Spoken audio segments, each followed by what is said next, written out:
Energy ही तो पूरी दुनिया को चलाती है और क्योंकि एनर्जी पर ही संकट है और यह संकट लगातार बना हुआ है, इसलिए पूरी दुनिया की चिंता है कि जो कमाई है वो बची रहेगी, कमाई चलती रहेगी या बंद हो जाएगी। जो कमाते हैं वो सारा उड़ जाएगा या कुछ बचा भी पाएंगे। आने वाले दिन किस तरह का खतरा समेटे हुए हैं, सब कुछ इस पर डिपेंडेंट है कि क्या हो रहा है अमेरिका और ईरान के बीच में।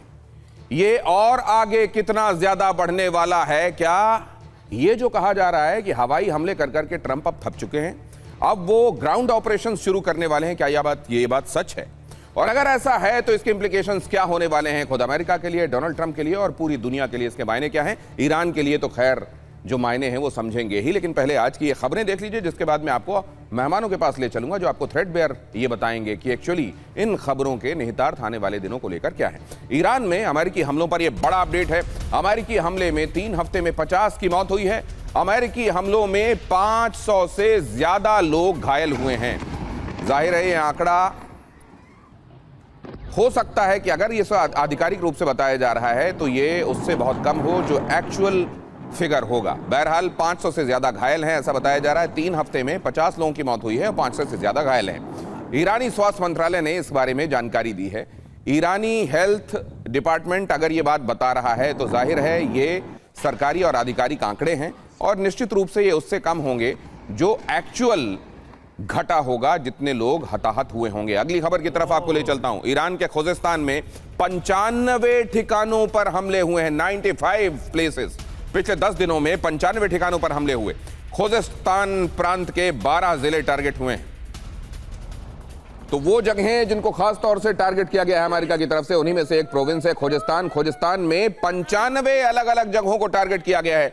खोजेस्तान को इस तरीके से टारगेट किए जाने का मतलब क्या है? या असल में इस समय जिस तरीके की टारगेटिंग हो रही है, जिस तरह के हमले हो रहे हैं, 7वें दिन लगातार ये जो एरियल बॉम्बिंग हुई है, ये 4-4, 5-5 घंटे अगर चल रही है तो इसमें बहुत कुछ इंडिस्क्रिमिनेट है या सारा कुछ स्ट्रैटेजी के तहत प्लान्ड है और ये हमले किए जा रहे हैं? खोजेस्तान में 95 ठिकानों पर हमले क्या बताते हैं?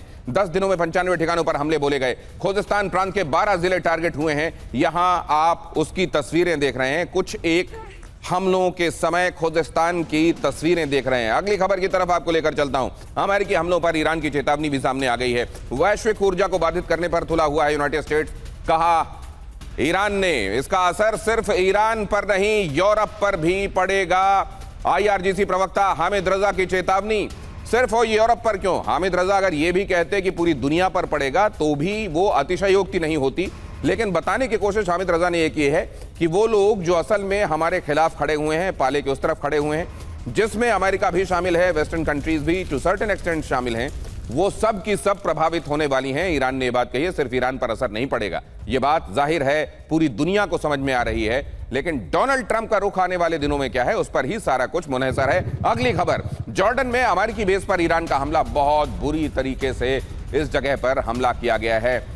मोवाफाक सॉल्टी एयर बेस, इसके अलावा टावर 22, ये जो ईस्टर्न हिस्सा है जहां ये मोवाफाक सॉल्टी एयर बेस है, और इसके अलावा टावर 22 जो कि नॉर्थ ईस्ट इलाके में बताया जाता है। इन दोनों ही जगहों पर खतरनाक हमले हुए हैं। अमेरिकी बेसिस पर धुएं की तस्वीर सामने आई है। कुछ ही देर पहले ईरान ने यहां एक और मिसाइल दागी और बताया यह भी जाता है कि मोवाफाक सॉल्टी एयर बेस जो है वहां पर किसी खास तरह के सुरक्षा के इंतजाम नहीं है। इसका इस्तेमाल यूनाइटेड स्टेट्स की एयर फोर्सेस करती हैं। यहां ड्रोन भी है, सपोर्ट फैसिलिटीज भी हैं, लेकिन यहां जो सुरक्षा के लिए जो तरीके हैं उसमें केवल ये समझ लीजिए कि कंक्रीट कल्वर्ट्स हैं, कंक्रीट की पुलियां जिसके अंदर लोग छुपकर किसी तरीके से अपने आप को बचाते हैं, और जिसको टेक्सास वॉल कहा जाता है, टेक्सास बैरियर कहा जाता है, जो उल्टे टी के शेप की डिवाइडर नुमा एक दीवार होती है। बस इन्हीं की सुरक्षा इस जगह पर है, वरना यहां पर मिसाइल हिट से लोगों को बचाने के लिए कोई खास सुरक्षा नहीं है। खबरें यह भी आ रही हैं कि इसमें बहुत सारे अमेरिकी सैनिक भी प्रभावित हुए हैं, हालांकि उनके संदर्भ में कोई आधिकारिक आंकड़ा सामने नहीं आया है। जॉर्डन में भी भीषण हमला हुआ है और यह हमले की अलग अलग जगहों पर अलग अलग तरफ से हुए हमलों की तस्वीरें आपके सामने रख रहा हूं।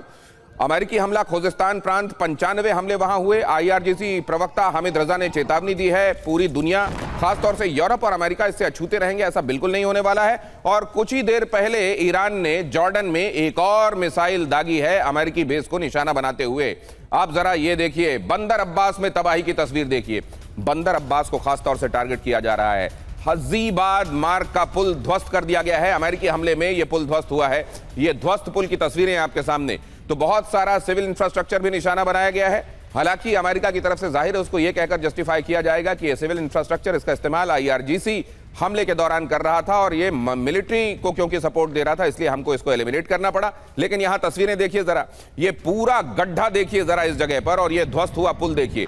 रोड में बड़ा सा, जो पुल की रोड थी, बड़ा सा गड्ढा आपको दिखाई दे रहा है, और ये पुल बीच का पूरा हिस्सा टूटा हुआ है। धसी हुई गाड़ी ये बता रही है कि जिस समय यहां से गुजर रही थी उसे नहीं मालूम था कि ये जगह आइडेंटिफाई की जा चुकी है टारगेट के तौर पर अमेरिका की तरफ से। बंदर अब्बास के करीब ये पुल जो ध्वस्त हुआ है, इस तरह के कई पुल ध्वस्त किए गए हैं। कम से कम आधा दर्जन पुल ईरान के ध्वस्त हुए हैं अलग अलग जगहों पर, और उन्हीं में से एक पुल ये भी बंदर अब्बास के करीब। भीषण हमला अमेरिका का। हर दिन 4 से 5 घंटे एवरेज, कभी ये 3.5 घंटे, कभी ये 5 घंटे, कभी 6 घंटे, लेकिन अगर एवरेज देखें पिछले 7 दिनों का, तो एवरेज बॉम्बिंग जो हुई है, एवरेज इन जगहों पर जो हमले हुए हैं ईरान की इन तमाम अलग अलग जगहों पर, वो 4 से 5 घंटे हुए हैं।